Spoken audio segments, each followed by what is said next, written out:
Welcome back to the Strength and Speed Podcast. I'm your host, Evan Preparis. Brenna Calvert could not be here this week. She is working tonight, so we do not have her on the air. But we do have another guest, which I'll get to in a second. If you haven't checked out the Strength and Speed website recently, please do so. Just put up some new discount codes. If you want a rec bag, use code SS10, and you get 10% off your rec bag or rec bag accessories. If you want a Neptune Performance shirt, the one I wear for Toughest Mudder and World's Toughest Mudder, the heated shirt, there's a $10 off code on my website. And, of course, the book, Strength and Speed's Guide to Elite Obstacle Course Racing, also available in the online store of my website, along with a bunch of hats, shirts, sweatshirts, etc. So make sure you check out Strength and Speed. This week, we have a special guest. It's Julie Hartjes. And, yeah. And I actually asked how to pronounce her name beforehand, unlike every other guest that I've put on the show. But most people know her from her recent third-place finish at USOCRC, the United States Obstacle Course Racing World Championships, in the 3K. And I believe you also finished fourth in the 15K. Is that correct? That is correct, yes. But she's been racing for a while, so she's also finished sixth at the Battle Frog Championships, the one and only, from December 2015. She finished third in the 35 to 39 age bracket 15K race at OCRWC in 2016. She was on the Battle Frog League Championship show in 2016 that aired on ESPN, and also has competed on American Ninja Warrior. So, Julie, welcome to the show. Thank you. Good to be here, Evan. So before we get into USOCRC, let's get a little bit more about your background. I know you're married, you have a couple of kids, and you're a stay-at-home mom. But we like to focus on the athletic background for a lot of the show. So what is your athletic background, and what did you do kind of going through high school, college type thing? Okay. I've always been a runner for pretty much all my life. I went to a really small school growing up. So I didn't have a whole lot of opportunities to do track and field or cross country until high school. So I started competing in high school in cross country and track and field. Started out doing more of the distance events, the 800, the 1600, and the 3200. Ended up also doing the 4x800 meter relay. Then I kind of switched over into doing triple jump, and then also started doing more of the sprints. I did 4x100 meter relay, a 4x200 relay, 4x400 relay. Being a small school, I got to kind of focus on any event I wanted to at the time. So I never really specialized a lot, kind of tried everything. Then went to a Division III school for college, UW Stevens Point. And there I started out in cross country my first year and ended up actually getting burnt out by just running too much mileage.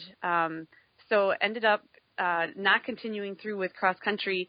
I did do track and field my 4 years, but I focused more on the triple jump and the 400, competed quite a bit on the 4x400 relay team. And then my final 2 years in college, I actually moved over into the 400 meter hurdles and was doing that. So kind of been all over the board with different events that I did in school. And then once I got out of college, I started doing half marathons. I did a marathon. That was a little bit too far of a distance for me. So the half marathon was more, kind of a distance that was a good distance for me. But I just started running really just recreationally at that point, not doing a lot of competitions, just, 5Ks local to my area once in a while, and then, a few half marathons from time to time. Didn't really start getting back into any type of training until OCR came into my world and completely flipped it upside down. I had my first child in 2007, and at that point, racing and that was so far out of my mind. It wasn't something that I thought I'd really even get back into again. Always loved competition, though. That's always been something, I'm a very competitive person. I like pushing myself, but that all just got pushed completely to the back burner at that point. So I ended up having 3 kids. So during that time, I was just using running kind of as a keep my sanity type of thing. So I'd get out whenever I could and just do a few miles here and there. So it's just real recreationally running at that point, just to stay in shape and to get that a little bit of time alone where I wasn't mom for a little while.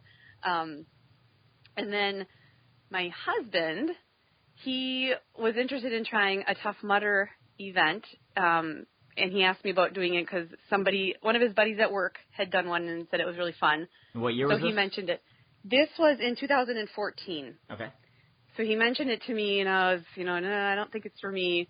But then he said, well, look to see where it's taking place, and we'll see how far it is away. It actually ended up being in my hometown where I went to high school at Elkhart Lake, Wisconsin. So I thought, why not? I'll give it a try and see. I watched some videos on YouTube of the Tough Mudder, and I absolutely thought this is not for me at all. But I thought, I'm going to just give it a try and see. So that's actually when I started training because I didn't want to embarrass myself and have to get help on every single obstacle. So I thought, okay, I'm going to actually try and see if I can, be able to get over a wall by myself. So then I started training and actually doing things like pull-ups and push-ups again and sit-ups and those types of things that I hadn't done in years, and, started running more mileage. And we went and did the Tough Mudder, and I had an absolute blast. I had so much fun, and I'm like, I want to do this again. So I caught the OCR bug, and after that, then a friend of mine told me that you could do them competitively. So she had mentioned Spartan races, and so I looked into that, and there's not a lot of Spartan races that are in the Midwest. So living in Wisconsin, the Midwest is a black hole. It's a black hole of Spartan racing. Oh, is it ever? So there weren't a lot of options, so I had to wait until it was May of 2015 before there was an actual race close enough, so that I could go and try one. And so the first race I actually did was the Miller Park Stadium Sprint in Milwaukee. And so I trained over the winter for that and, got ready for it, and thought I'm going to try it in the elite heat and see how it goes. And it actually went really well. I finished third in the elite heat for the first race. So after that, I was really hooked, and, I thought, I'm going to really start training for this. I did the Minnesota Spartan race like a month later. I believe it was in June, and that one was a completely different race than the stadium race because it was at Welch Village, which is on a ski slope, and that one kicked my butt, and I was humbled at that experience because it was so different than anything I'd ever run before, and it definitely lit a fire under me at that point. I was really going to train hard and not let another race kind of beat me down. So it was, it just kind of spawned from there where I really got into, seeing what different races were around and, kind of traveling a little bit. I don't travel to any of the bigger races, so I kind of stick around the Midwest. But I've kind of branched off now I was doing Battle Frogs when Battle Frog was still around. And I do enjoy the Conquer the Gauntlet races a lot. Terrain races, I've done some of those as well, but I really like the obstacles.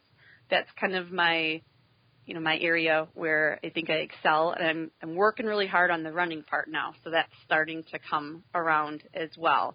I love the sport, and I love competing in it and seeing if I can keep improving, and I keep kind of surprising myself sometimes with what I'm capable of. It's just fun sport. Well, I'm excited to have you on the show.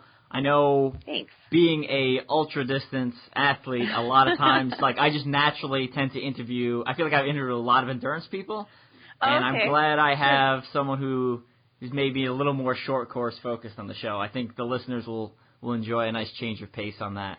Well, that's good.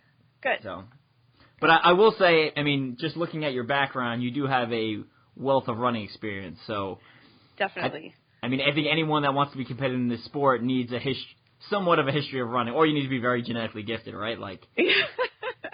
Right. That wasn't me. I needed the background in the running, so it definitely helps having a lot of years of just running. And you know, I didn't do a lot of hard racing or anything during all those years, so I didn't really beat my body up either, I feel like. So I'm older already. I'm 39. But I don't feel like I'm 39. You don't look like you're 39 either. Oh, thank you. That's really nice of you. I was talking to, I think, Jay Flores on at USOCRC, and he's like, yeah, she's going to be a Masters. And I was like, what? No, that's not right. And he's like, no. I was like, I don't think that's so. Yeah, it's funny. It's the only thing that's making me look forward to being 40 years old is that I move into that Masters class. So I'm like, so that's the only thing I focus on. It's like, okay, 40 isn't so bad. I'm going to be moving into a new block of racing, and I try to focus on that.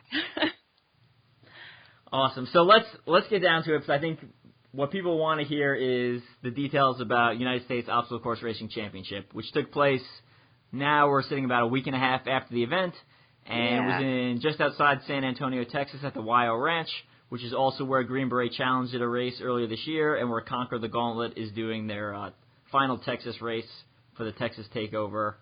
Awesome. I believe it's October 21st. So awesome. if anyone's not signed up for that, make sure you hit up Conquer the Gauntlet if you want to give YO Ranch another try. But awesome. So, U.S. Championship, it's 2 days. Saturday is the 3K, and Sunday is the 15K. The thing that was kind of interesting about the 3K is the pro wave goes last instead of first, like pretty much every other race. So very different. Personally, I took the day off on the 3K because I was still recovering from Toughest Mudder Chicago. Yeah, all those miles. You should have been recovering. Yeah. So I took the 3K off, and I had the experience of actually watching the other pros race, which is something I never get to do because I'm always in the middle of it. So. Yeah, it's kind of fun to do once in a while, isn't it? Yeah, it's awesome. I haven't raced the 3K at the World Championship or the U.S. Championships, and I don't regret either of them because I thought it was so much fun to run from obstacle to obstacle. Watch people. Yeah, it is so intense of a race. It's so different than what most of the obstacle course races are that we go to, because most of them are longer distance, and this is just short and fast and furious, and it's so exciting to watch. It was really exciting to be a part of too, and be in that mix as well. But yeah, it's a fun race. So what was your plan going into the race? So when you signed up for the 3K, were you thinking, all right, the 3K is going to be my my A race, and maybe I'll accept some risk on the 15K, or were you thinking the other way around? And then kind of what was your expected? Where did you think you were going to finish? Going into the 3K, I don't race any of the big races, so I haven't been to a lot of races where there's a lot of competition. So I haven't really gotten to race a lot of the top names in the sport. So being that I didn't have that experience, I didn't really know where I was going to fall in the mix. I knew my training was going really well.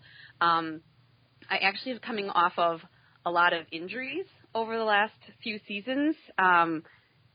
So even the start to my season this year was a very slow ramping up into it. I had really bad plantar fasciitis last year and in 2015, and I finally ended up, after World Championships last fall, I took time off of running completely. So I didn't run from the middle of October when the race ended. I didn't run again until middle of February, and that's when I started picking back up again. So I started training, and I must have done too much mileage too soon, because then by the middle of May I was having some pain in my in the shin area, but it felt different than shin splints. So I ended up going in and having an MRI done and found out that I had a stress reaction in my tibia. So I was told at that point to stop running and take some time off. So I was told 6 weeks of no running. Obviously, as a runner, that didn't sit well with me at all. So I didn't really start getting good training in and consistent training until more like middle to end of June that I could actually start running again more than just a couple minutes at a time.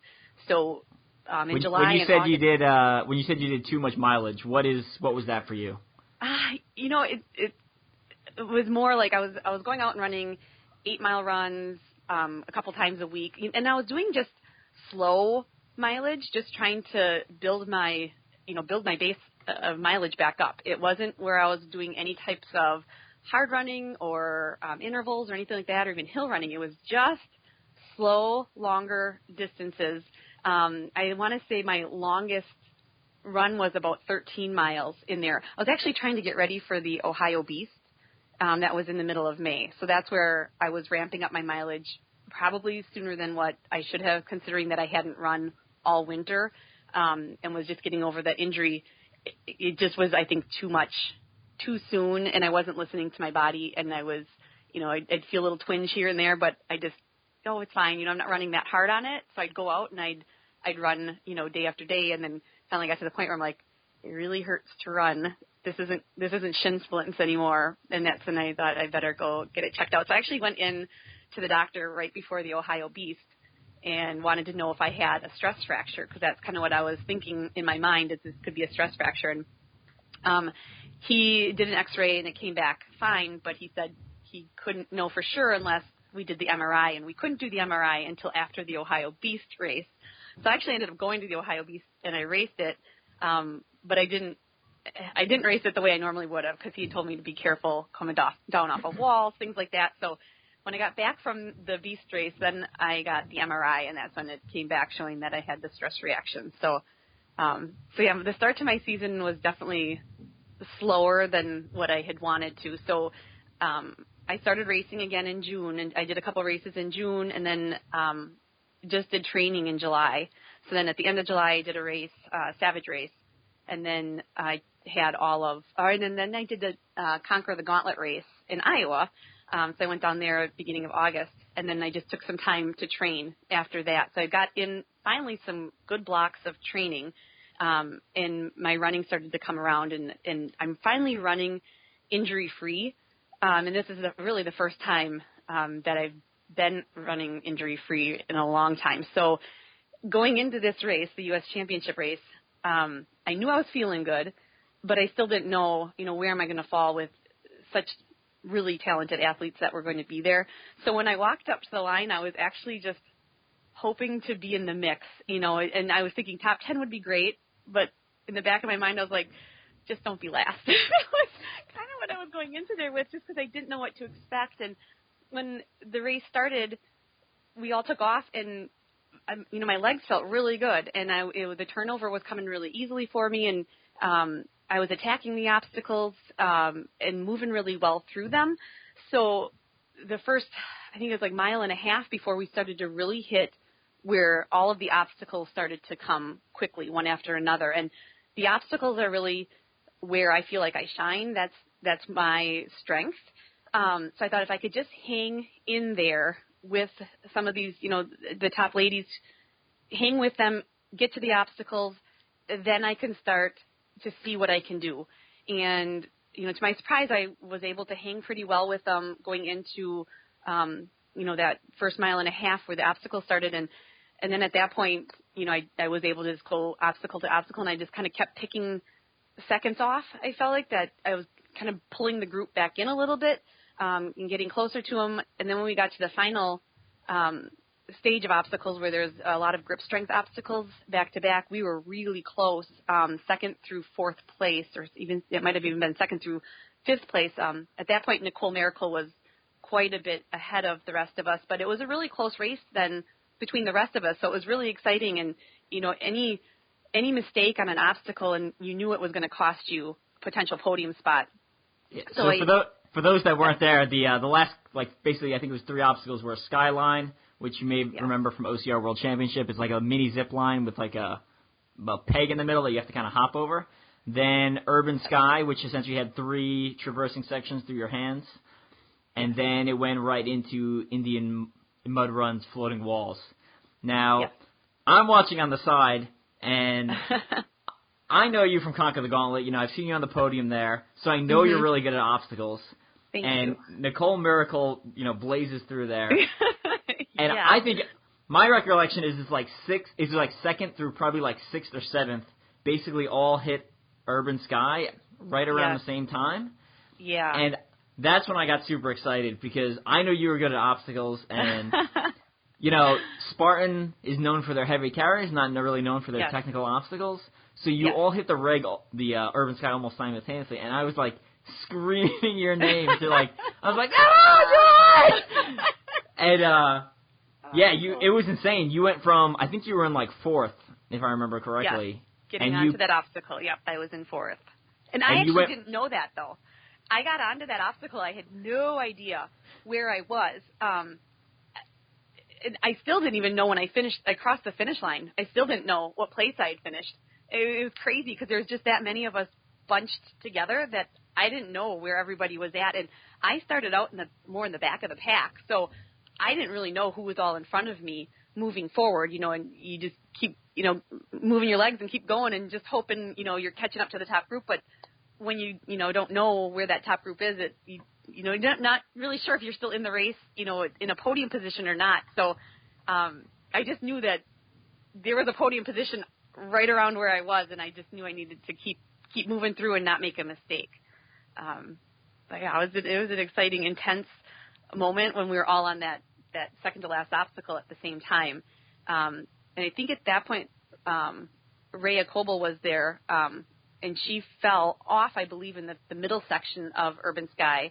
Corinna Coffin was just in front of me, and then Kristen Saad was right next to me. So it was the three of us then moving forward, and Corinna and I got off of Urban Sky and took off to Floating Walls, and it was a race through there, and Corinna went so well through that obstacle because I thought I was moving through it pretty fast, but she smoked me and went down across the finish line, and and then I came. So tell the story of what you just told me before we went on the air about going through Floating Walls and what people were yelling. I believe it was what Chris Accord was saying.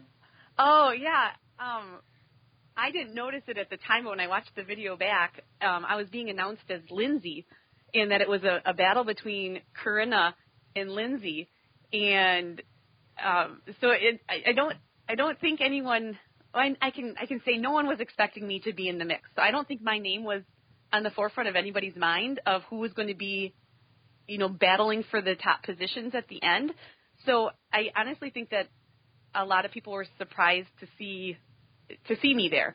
And as I mentioned before, I don't go to a lot of the big races, so I don't think I'm very well known yet in the obstacle course racing world. I don't race a lot of, Spartan races. I kind of do a lot of variety of races. So I think I'm still a little bit of an unknown face in OCR yet. I know I did have a lot of supporters there because I could hear people that were screaming my name, which was awesome and helped, motivate me to keep moving through. But I'm more known in the Midwest as opposed to, doing any of the NBC Spartan races or any of those bigger races. I haven't really done them, so I don't think people know who I am. So I'm pretty sure when I crossed the finish line, not a lot of people knew who I was. So I think Chris Accord was probably having Battlefly flashbacks. I think so too. Cheering for Lindsay and Corinna. Yes, that's what I figured it was too. And it was kind of cute, and it just made me laugh when I watched it back or listened to it back because I'm like, oh, he thought I was Lindsay. But for those of you who don't know, Lindsay Webster's Canadian, and this is an all-American event. So for once, we got to leave the Canadians at home. That's right. If we could just make a U.S. endurance race and we could leave some of the Canadians at home, I'd appreciate that because I keep losing to them.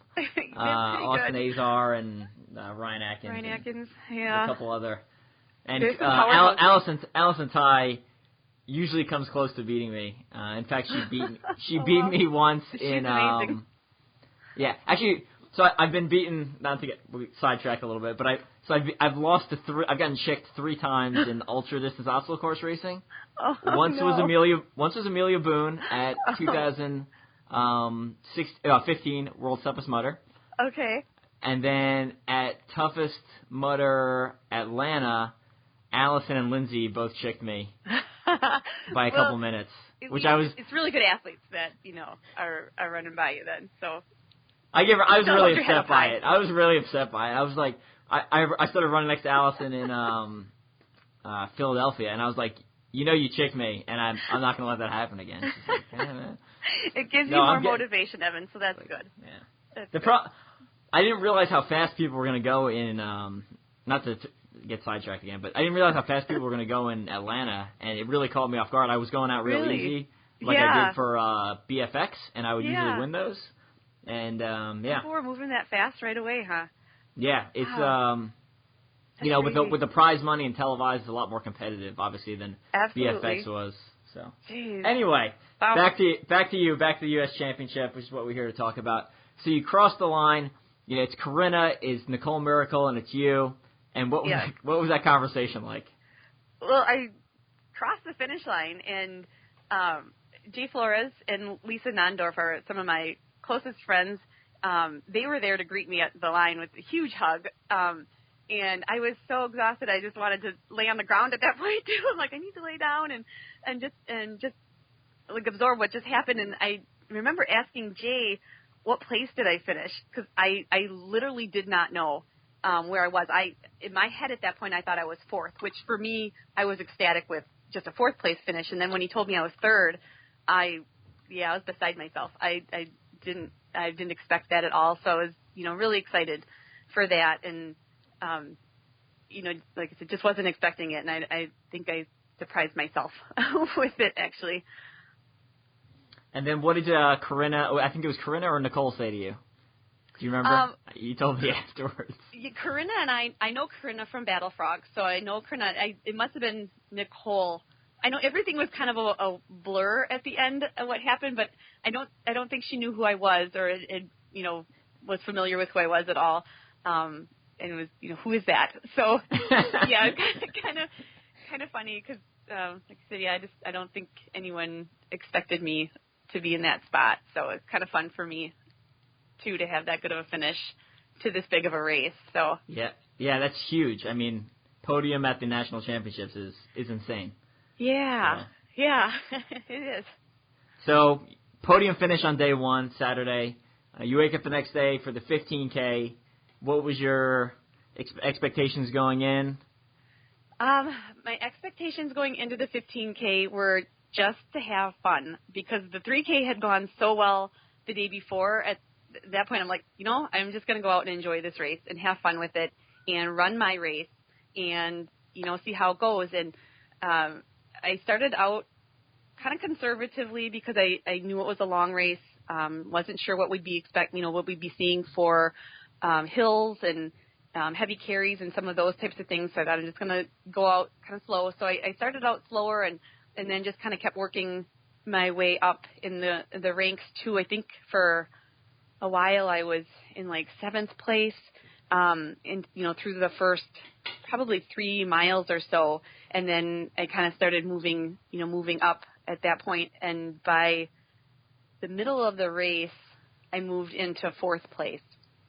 And then that's where I stayed. I was able to hold on to 4th place then through the rest of the race as well. So I was really happy with that too because I didn't know how my endurance was going to be yet because I haven't had a lot of time to really work on the longer mileage and the slow grind and that kind of stuff. So I wasn't really sure where I was going to be at the end. Just I just haven't had enough time to get a lot of, really good solid training in where I felt confident of how I would do. So that's, I think, another reason I went out a little bit slower and conservatively just to make sure I had enough in the tank to finish at the end. And, so the race overall went really well for me too. There was a lot more sections actually of running than what I was expecting. I think there was like mile at a time. Sometimes you'd run without an obstacle as well. And running hasn't always been my strongest suit. So I was, really happy to just kind of hold my own and stay in the position I was during those runs sections. And then, the obstacles, I enjoyed the obstacles.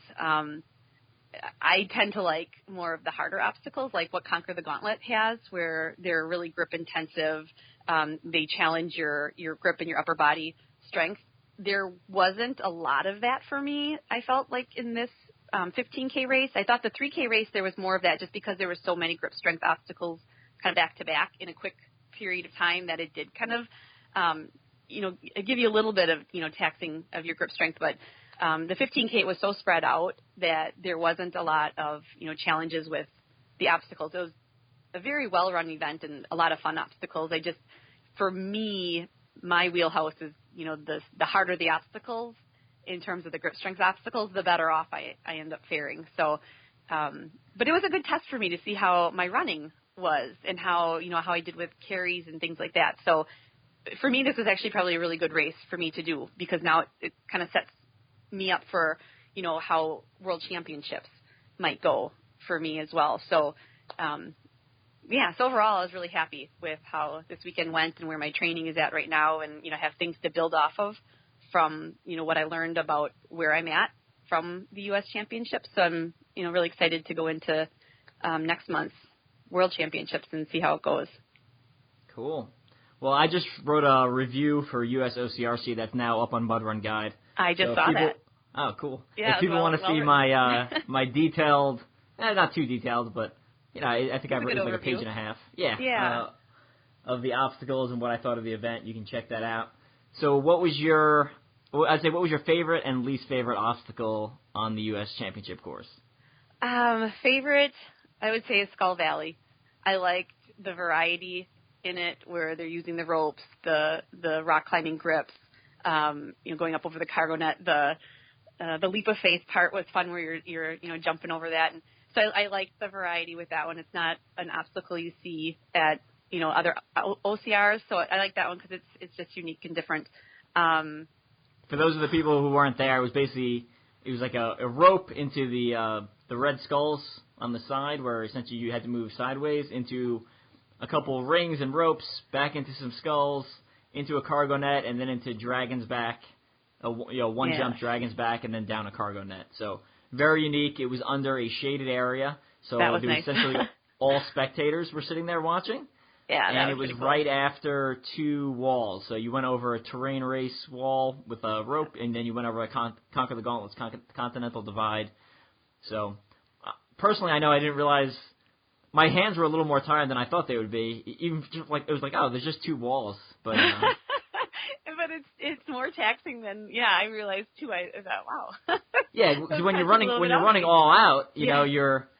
That's not much recovery time because it's essentially a couple of seconds between those obstacles and and that's what I like is when there's a lot of obstacles that are like that bunched together because it does challenge my grip then a little bit more and I think that's what I like is that challenge and see can I how long will my grip hold out so I like that part so that's my favorite obstacle least favorite I would have to say it was more the yoke carry because of how it sat on the back of your neck.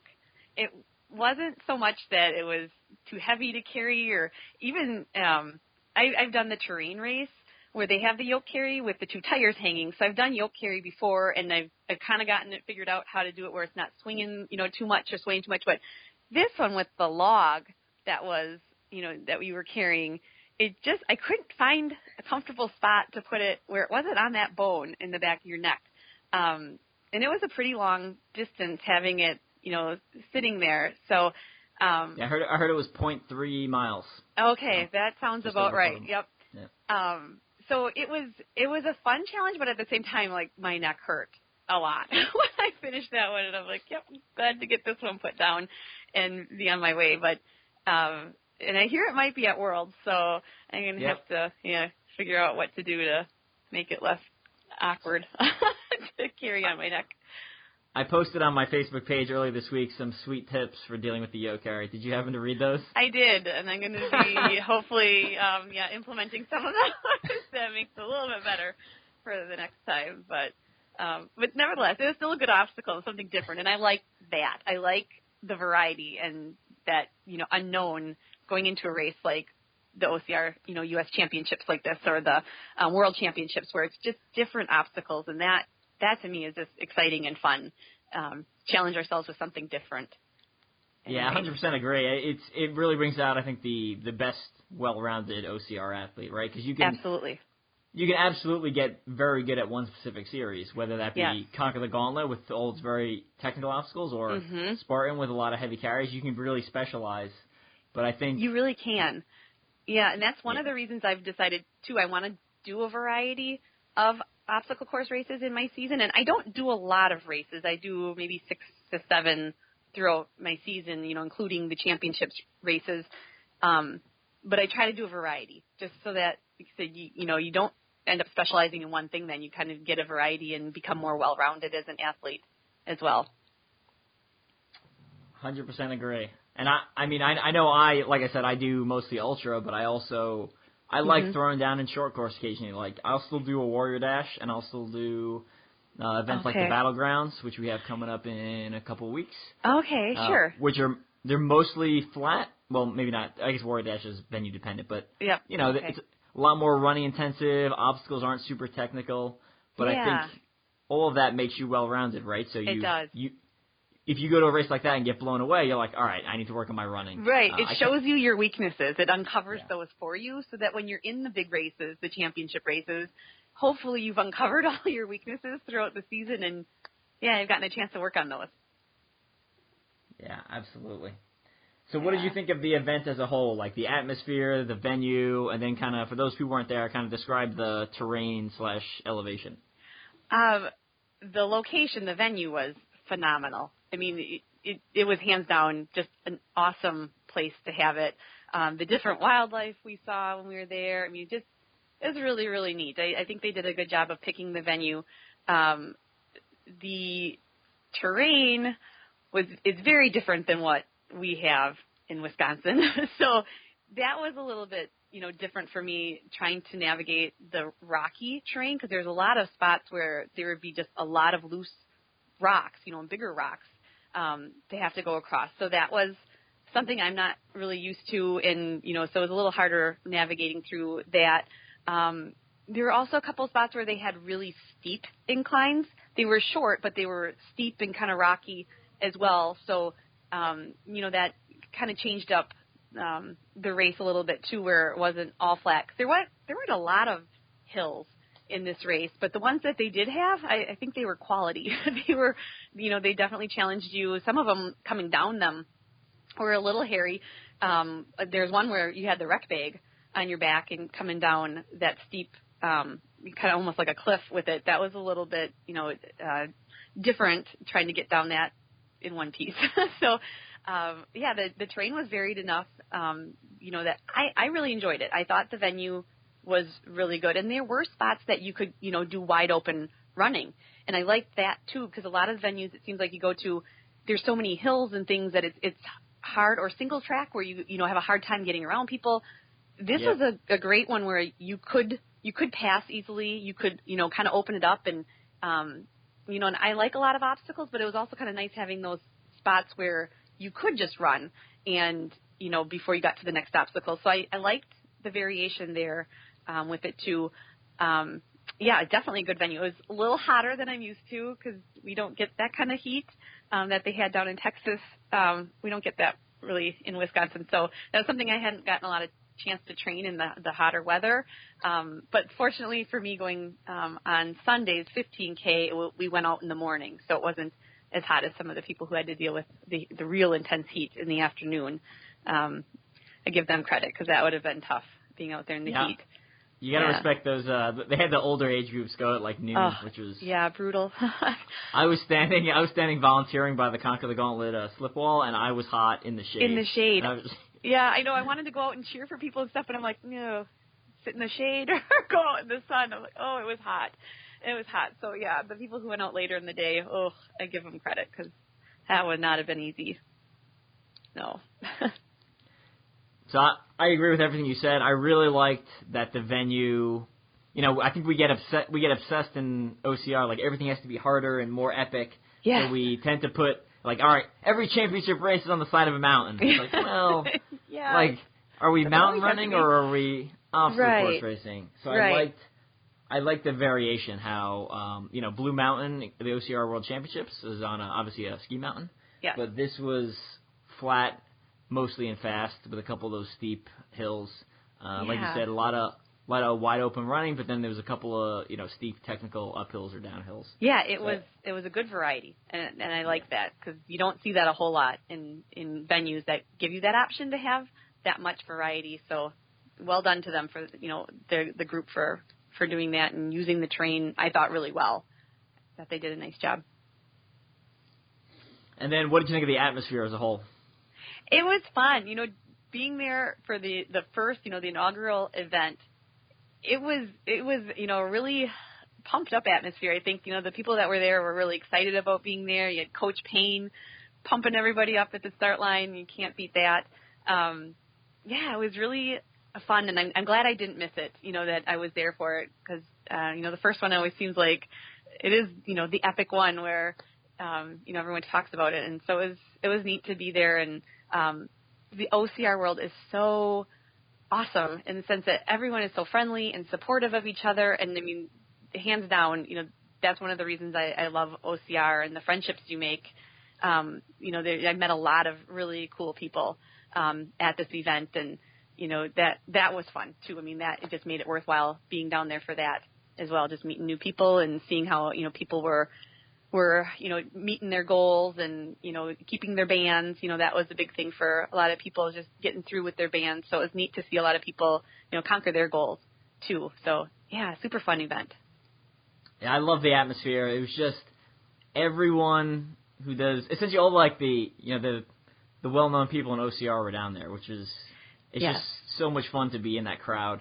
I know you get that same experience at OCR World Championships, but at the same time it's a little bit different, right? Because I'm not friends with 1,000 people from on the other side of the globe. Right. I'm sure I've got a couple hundred in my list, right? But yes. I'm pretty sure I'm friends frequently. with. Yes, exactly. But I'm pretty sure I'm friends with almost all of the people who I almost all the big names that were there. So yeah, I thought that was cool. Just seeing everyone, from Facebook and from all the other podium pictures you see online or from Mud Run Guide. And, absolutely, it's nice to actually see him in person, and it was very, very fun that way, where you got to kind of mingle with the people you see on Facebook all the time and support them in person and cheer them on and stuff. So it was pretty cool.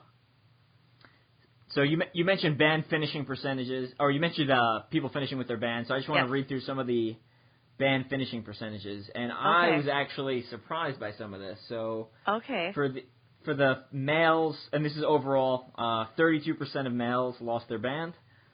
And this was in the 15K and 3K? This is 15K only. Okay. I only have those stats in front of me. Okay. 61% of females lost their bands, so that's an average of 40%. That kept it. So as far as that kind of covers everyone, and then for the pros, you had 4 females lose their band, and you had 0 males lose their band. Okay. So I remember I finished the race and I was talking to some other people, and they were like, "Oh, I think the obstacle should have been harder," or it seemed a little too easy. But if you look at these finishing percentages, I would say they say otherwise. I would agree. It's interesting because for me, I thought the obstacles were too easy. But when you look at the masses of, all of the racers that were out there, there's a lot of different skill levels that are out there. So I always have to try to, take a step back from, my capabilities and say, okay, well, what about all of the other people who are going to be racing this? Is this challenging for them? And yeah, I would say based on those percentages, it was. I'd love to see them do kind of like what Battle Frog had done, where they had different lanes. So the elite heat had a certain lane, and then those in the open had different, lanes that were easier to get through, but yet still could be challenging for someone who's new to the OCR world. But the lanes that were the elite lanes really challenged the elites. And sometimes I think, it's hard to strike that balance. I know they, talk about striking that balance so that it's challenging still for the elites, but that, the age group individuals still can, get through it too. But sometimes I think it's almost too one side, to the age group side instead of the elite side. But, maybe I'm on my own on that one because I like hard obstacles. So maybe it's just me. But yeah, I'd love to see harder obstacles especially for the championship races, because I think those should be the ones that really challenge you in the obstacle part of it, as well as the terrain, as well as the heavy carries. That it's kind of across the board, that it's not just one area that's more challenging than another. But yeah, like I said, I like the hard obstacles for grip strength stuff, so I'm probably biased that way. So yeah, I'm in the same boat. I mean, I would love to see. Like, it would make my day if Pegatron was in the middle of the championship race. I'd be like, hell yeah. I know, that one's so fun. It is so much fun to do Pegatron. But it would obliterate the field. There would be so many bands sitting there. Could you imagine the backup that would take place? It wouldn't work, but at least we get to have it at Conquer the Gauntlet. So we at least have a race series we get to go and do it if we want to. So that helps. And then if you're so funny, I was talking to Rachel Angeladen afterwards, and she's like, whenever people tell me it's too easy, the first question I ask them is, did you win? and then when they say no, she's like, you probably should have ran harder then. Oh, that's awesome. I was like, that is a great response. That is a perfect response to that. Because it's true. I mean, if you run harder, I mean, those obstacles will be harder. They start getting harder. Your heart rate gets higher. You're having trouble pushing blood to your arms. Yes, it makes a huge difference. Like I said, the 3K race, I was, like, at the end, my arms were shot. And I'm like, there weren't even that many obstacles, but it was the difference of you run hard to them, you got to attack them. You don't have any time to even think about how you're going to do it, or are my arms ready to go on this? You just have to go. And so then by the end of that one, my grip was, I was like, okay, I'm done. I'm good. So it depends on exactly how hard you're running it. And if you're racing it really hard, those obstacles are going to be a little more challenging. So that's a good point Rachel Ann had. Cool. So before we take off, I know Brenna had a question for you. She wanted to know a little bit more about your training and how often you do speed training and kind of what that consists of. Well, this season has been kind of strange for me with how it started out, with the injuries. And so I hadn't really put any kind of speed training into my programming until, it must have been like end of July is when I started doing any type of speed. And, I'm not really that well versed in what I'm doing, so I kind of just put together what I think seems like a good idea to do day to day. So I try to do, now maybe one speed work a day, or one speed workout a week. But I also try to push my daily running, like when I go out and just do a regular, 6-8 mile run, push some of those miles so that I'm going, faster than what's maybe my comfortable pace, and trying to push that a little bit more. And I do usually a hill session as well each week. Something that I'm focused on more now than I have been in previous seasons is like the recovery. After I'm done with my runs, doing mobility work and, doing the proper nutrition for recovering. Those types of things I never really thought about previously, and now with all the injuries I'd been dealing with, I realized how important those things are too. So, I want to say I do maybe like 35 to 40 miles a week of running, and usually like one of those is a long run. And then, like I said, the one speed workout I usually try to do. I'm not really a fan of doing mile repeats, but I know they're really important, so I've thrown those in on occasion. I'm actually, since the U.S. Championships, I'm starting to work with a coach. He's working with me for these last 5 weeks, Dennis Welch. I don't know if you are familiar with Dennis or not, but he's been working with me now, helping me kind of figure out how to program training, because like I said, I really don't know what I'm doing. I just throw in things that I think seem like they'd be helpful, but I don't really know if they're helping me or not. And I had really liked Dennis's philosophies and his training, and so I'd been kind of following his Facebook and, watching to see, what some of his tips and things were, and so I've been in contact with him throughout this season, just communicating with him a little bit about, different tips and things. And then after U.S. Championships, we connected again, and, he said he would be willing to help me these last few weeks, working up to the World Championship race. So been learning a lot about proper training, and, and he's pushing me harder than what I would normally push myself, but in a really good way. So, I'm really excited about that too, and hoping that can kind of help, me have more direction of, what is the proper training and how to do it. So, something new for me, trying it out. So far, I like it. Yeah, absolutely. The level you're operating at, you're working on marginal gains, right? Like you need, right. Like your recovery has to be dialed in, your nutrition, everything has to be dialed in, because so many little things that you can forget about so easily that they're really critical. And I've been seeing that those things really have been, very beneficial to me. And, now I go out and I run, and like everything feels good. My legs feel good. There's no twinges of pain that are, creeping in. It's like everything is operating well. And I think there's just so many little things that are so helpful that if you don't do them, they start creeping in, that, your body starts to let you know, like, hey, you haven't been, doing any foam rolling lately. And hey, you haven't done any stretching or anything lately. So your body lets you know real quick if something's out of whack. And I've learned more now to listen to those signs versus ignoring them and just, I'm sure it'll be fine. So trying to run smarter, too. And it's definitely making an impact, because I'm really seeing my running times coming down, and, things are kind of coming together, and at the right timing too, because, with the championship season here right now and everything's kind of clicking right now for me, it's a good time for that to happen. Yeah, absolutely.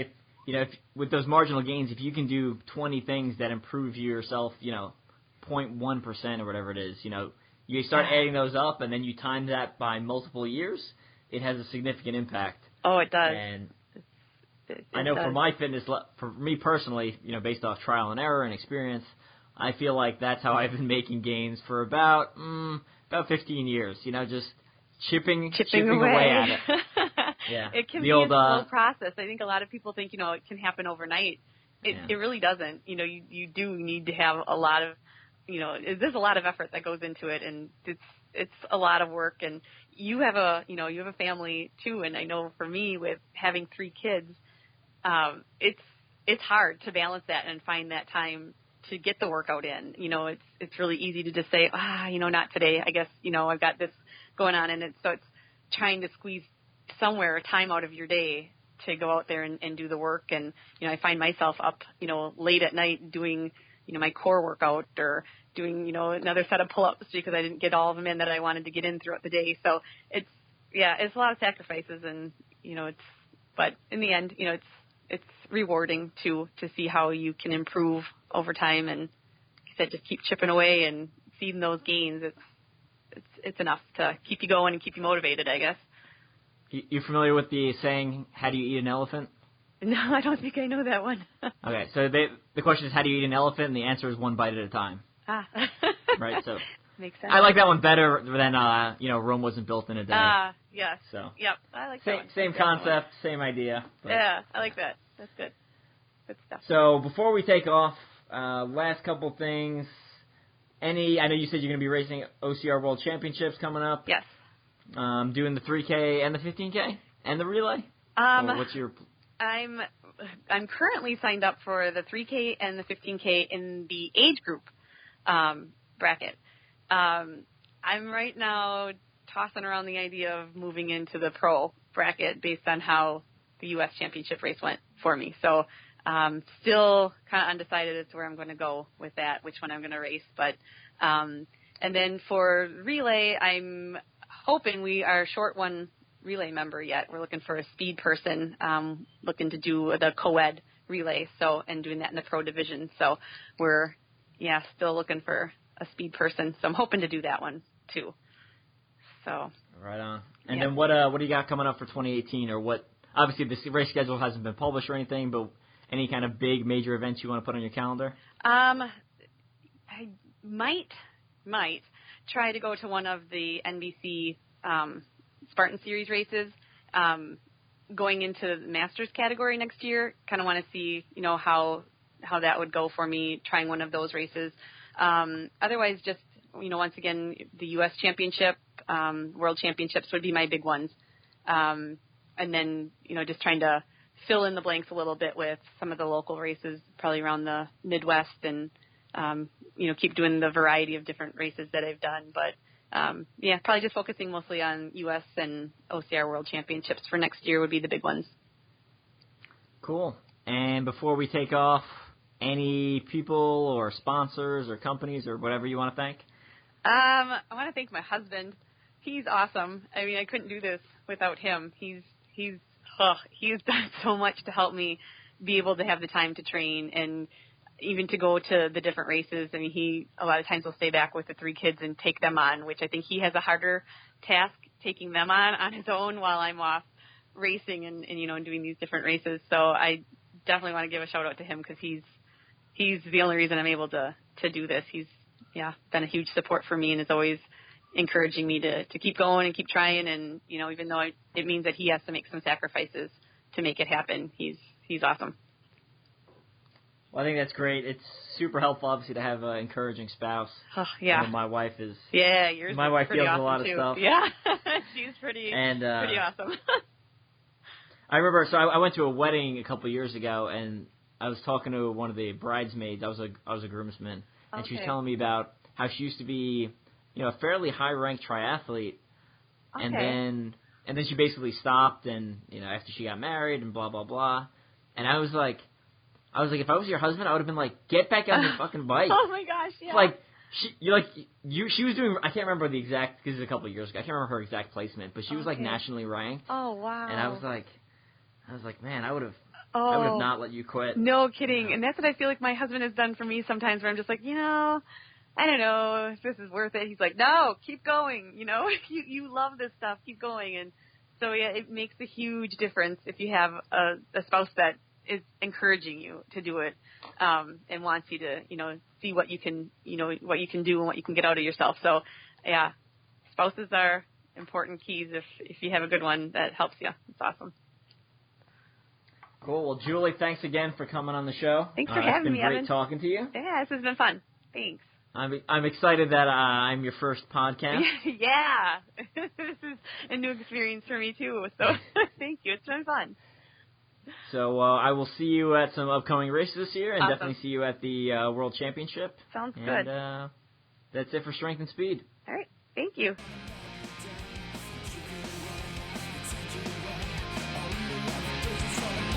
Down.